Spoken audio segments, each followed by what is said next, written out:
Hello, Susan Rushton, of course, and this is Lifelong English Major. And before I go any further, I want to share with you that this is what I want to do. For years, I had people come in and talk about books, maybe once a year.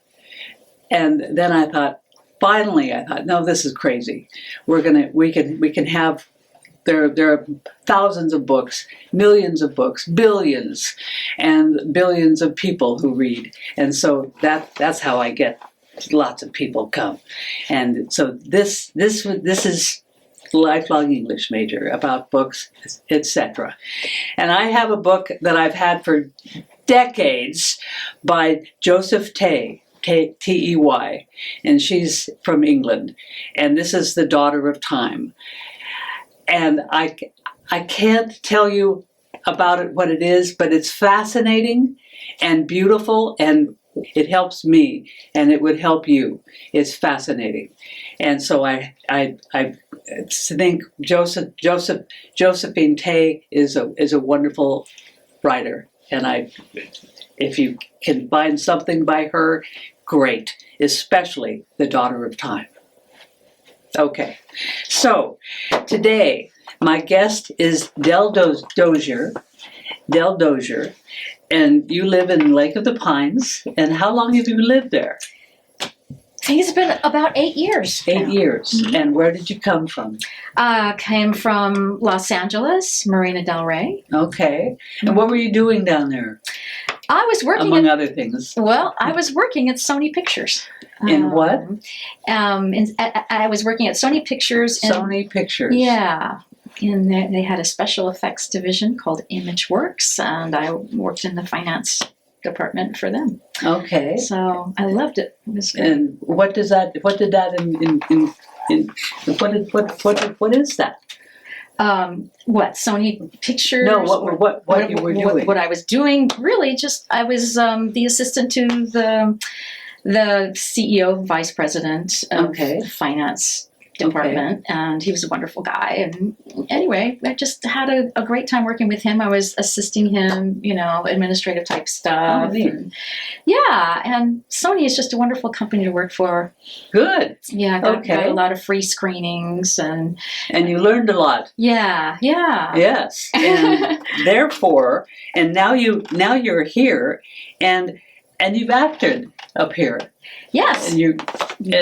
And how long have you been acting? Gosh, I've been acting a long time. I've kind of lost count. I went to LA as an ingenue, started there, and started acting and doing all kinds of different things, plays, some TV parts. TV plays? Yeah. And I did some voiceover work. And anyway, I just did everything I could. When you're an actor, you just try to find work and go get it. And anything you want to do. Anything you can. I'll do that. Yeah. Exactly. Yeah. So I did that a long time. Do you have a favorite? I think my favorite role might have been this play called Standing on My Knees. Standing on My Knees. Yeah. Okay. Yeah. It's an unusual one, probably no one's heard of, but I actually played the lead in this play. Oh, neat. And she was schizophrenic. Ooh. Yeah. So she was a schizophrenic. That took some time. And I went and I did some research. I went to a place called Step Up, I believe it was called, where schizophrenics go to get help in Los Angeles. And I interviewed with the guy who runs the place and learned about how people act and how they feel, what kind of things they go through. Anyway, so I did some research for the role, and I even knew a friend of mine whose wife had been schizophrenic. So it took some research, and I just loved the role because it was dynamic in highs, real high highs and low lows. Oh, I can imagine. Yeah. So that was really fun to do. How long did that take? I mean, how long were you doing that one? Probably probably ran for 6 weeks. Okay. Yeah. I also produced it. So it was a She produced big job. She produced it. Yeah. Good for you. Yeah. I mean, I just really wanted to do it. And, you get tired of waiting for someone to cast you. And I thought, hey, I'm just going to produce it myself. So I did that. It was a hard work, boy, I have to say. Because you had other things to do. Yeah, I had to learn the script and the part and everything, and we had to be a part of the casting, and I had to do the set, just hire someone to build the set and do the set design, and get audience. No wonder that was your favorite thing. Well, yeah. Yeah. I like challenges, things that I can rise up to. So, but it was so hard that I swore that I would never do any producing again, and then I ended up breaking that for something I did here in Auburn. So sometimes you get carried away with things. Have you done that here? Yeah, I've produced here. I produced Vanya, Sanya, Masha, and Spike with my partner Philip Jacques. And who is that? Who is it? Oh, the guy named Philip Jacques. Jacques? He's the one that's videotaping this show. Him? Oh, neat. Yeah, so we did that together, and it was a really great show at PCT, at the General Gomez Theater. So, but once again, a ton of hard work. Yes. Very hard work, but I was very pleased with the success of it. So it was good. Yeah, at least it turned out great. So that's good. Yeah. On this side and that side. Yes, but I much prefer being the actor. I much prefer being on the acting side because that's my true And were love. you acting in that one too, or not? Not that one. Okay. The director asked me to be in it, but I thought it would be too much to produce and act. You've been there before. I've been there before, and I'm like, I just want to focus on one thing at a time. So, anyway, so that's. I just So I'm. Yeah, so I did some acting here in Auburn. Yes, you did. I've seen you. Yeah, and also up in Nevada City, Nevada Theater. Yes. So I love this whole area, and there's lots of opportunities here. Yes. So I love certain things I've been involved with, and the people I've been involved with, and community theater is wonderful because it's a collaboration. Everybody's working together on a project, together. So you get to know everybody and make friends, and that's what I like about it too. Because moving here from far away, that big. It was so hard to break in and meet people and make friends and find my way there.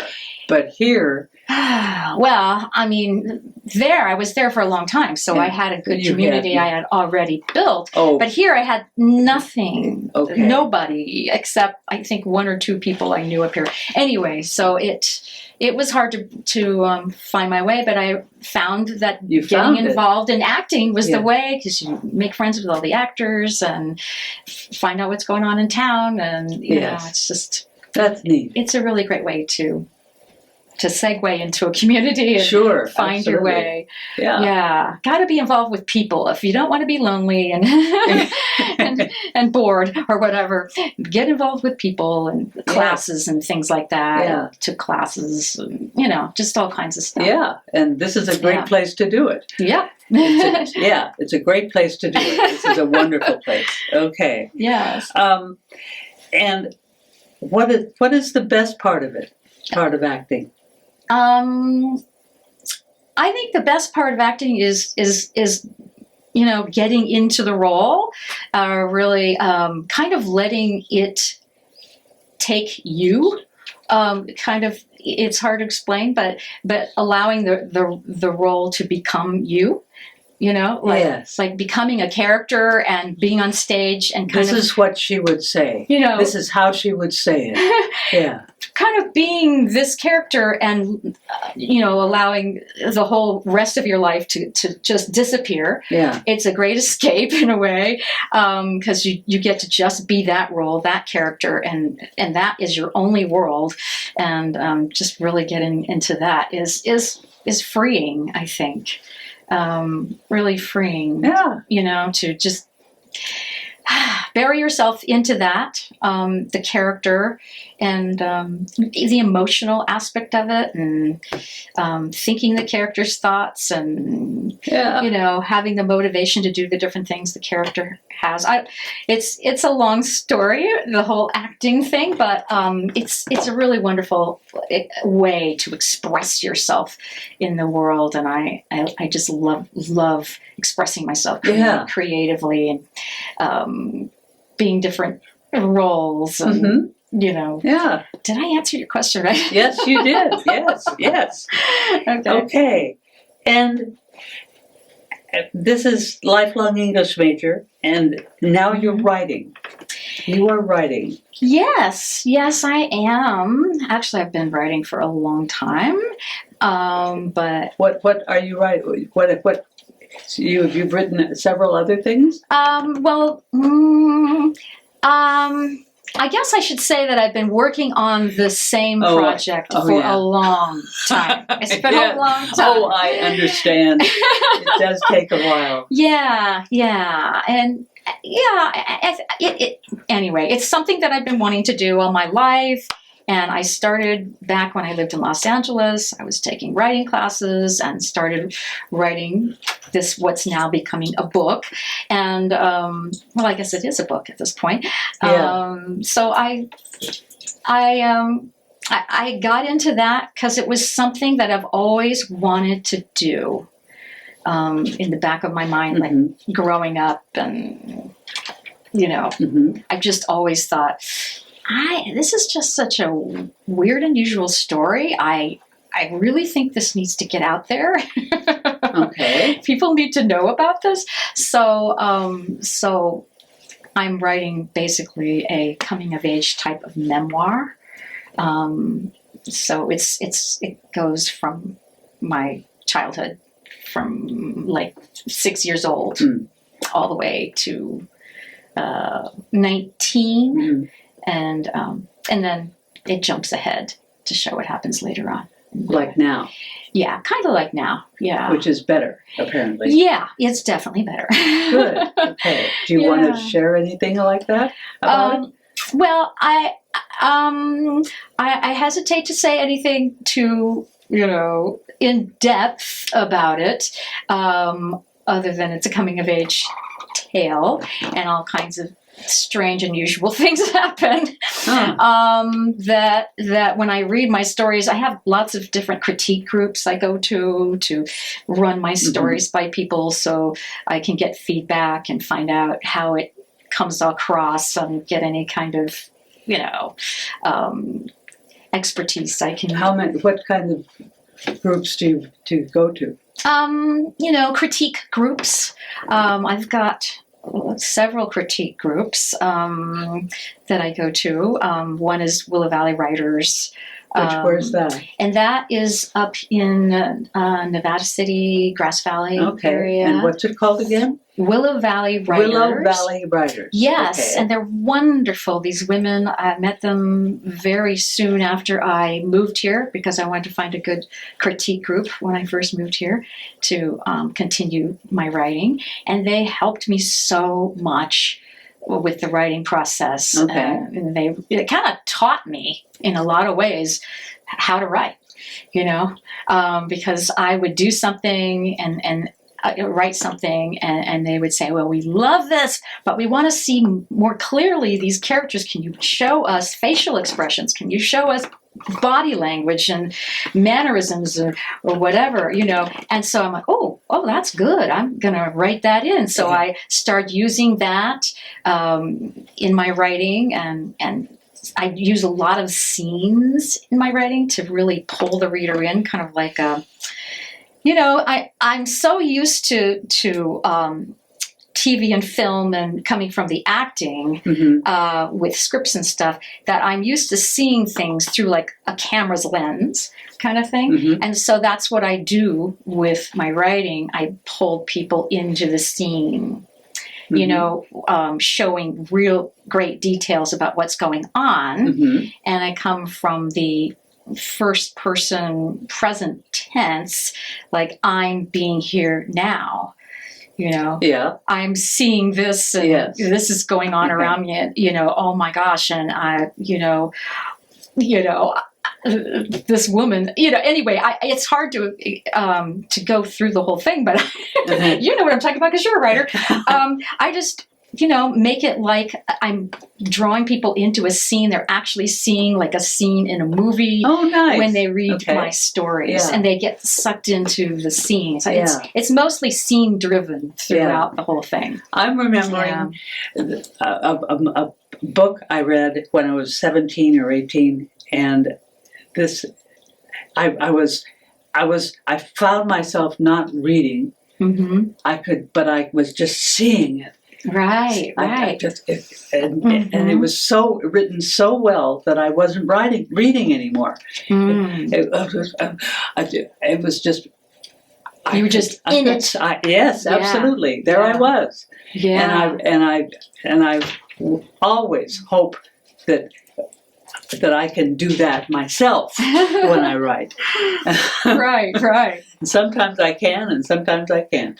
Yeah, it's like when you watch a movie, you're really in it. You're Yeah. really there. It doesn't feel like you're separate from. If it's a good movie. If it's a good movie. Same thing with plays. Yeah. You feel like you're really there. Yeah. But, I think a bad play is way worse than a bad movie. But It's good tough plays for everybody. Good plays are better than movies. Yeah, Way yeah, better. yeah. So Yes. Anyway, yeah. So it's kind of cool when you escape into that story or that movie or that book or whatever, Mhm. and that's what takes you away. And, Yes. and that's what I like about acting is that I feel like I'm really in it. Yeah. And Yes. it feels so good when that happens. Okay. So Do you, since you're an actor, do you think your book might be sometime playing on stage? Wow, that would be a wonderful dream. I mean, I would love for it to be on stage or film. I mean, I have seen it in my mind's eye on film. Have you? Oh, Well, okay. I don't know why. I guess because of the scenes. They kind of bring you in, and I've got a lot of pop culture and in there, and lots of, music, different, pop hits type stuff throughout my life. Okay. And so I can just hear the soundtrack, Sure. playing. But of course, that would be a wonderful, wonderful thing to happen. Sure. But I'm Everybody would want of course, who wouldn't want that? But I just, for right now, I just want to focus on getting it published. Yeah. That would be a great first thing. Do you know when it's going to be done? I mean, right now I'm kind of sending it through to beta readers because I want to get more feedback on of the whole thing. Like right now, as of now, my critique groups are great, but they're only reading one chapter at a time, and they may have forgotten what happened last chapter by the time they get the next one or whatever. So they don't have that experience of reading it all the way through for consistency and all that stuff and how it flows and all that. So I really want some people to read it from beginning to end to really, Sure. give me some feedback on if there's anything missing or if I need to add more about something, if there's anything confusing, if there's, just whatever they might have feedback on, or they might just say, wow, I think it's ready or whatever. It's perfect. So I'm sure that would be great. But Yeah. I mean, I think things can always be improved. I'm never kind of, Yeah, I understand. I'm never satisfied with things. It's like I want it to be better no matter what it is. So I'm always interested in if people have feedback for me and what I can do to make it better. And So you've sent this to what? To what group? I call it beta readers. Beta readers. Yeah, it's like people who are sample readers out there in the world, but you choose them from people Okay. usually. I mean, they actually have beta readers online. They have websites you can go to where you pay people to be beta readers for you. But I think, I might as well use people I know who've already told me they like to be a beta reader. So I've got a few of those people that I'm going to send it to next and get some feedback. Okay. find out what the whole thing is like, Okay. for them. So that's the next step, beta readers. I've already had an editor look at it, so that's kind of a beta reader too. Yeah. And anyway, so then the next step would probably be to. What is tougher, writing, rewriting, or trying to sell your book? Oh boy. That's a tough question. I don't know. I think trying to sell the book, because you're already doing the writing and you're used to the writing. You've been doing it a long time, and rewriting or You're editing. in there your by book. yourself and doing it. Yeah, it's like you're in your little cubicle, working on this thing for a long time, and it comes naturally, but trying to sell it, that's sort of like an alien thing. Like, you don't know much about that aspect. Yeah. Like, how do you go about doing that, and you have to do a lot of research and have people help you and find out, what do I do first, second, third, and what websites do I need to go to, what anyway, there's lots of different things. So hopefully if you've got a good publisher, they can help sell your book. Sure. So that's the ideal. So that would be great if I could get something like that. Have you figured out a title? Have you figured? Oh gosh.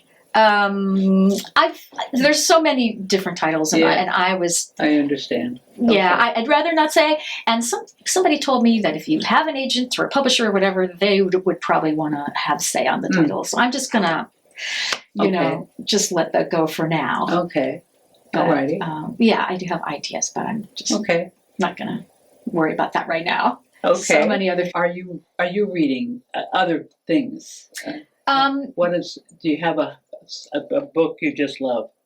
Well, I just read a book called In Pieces by Sally Field, and it's really beautifully written. It's a memoir. In Pieces. Yes, it's her memoir of her life, and just beautifully written. I really aspire.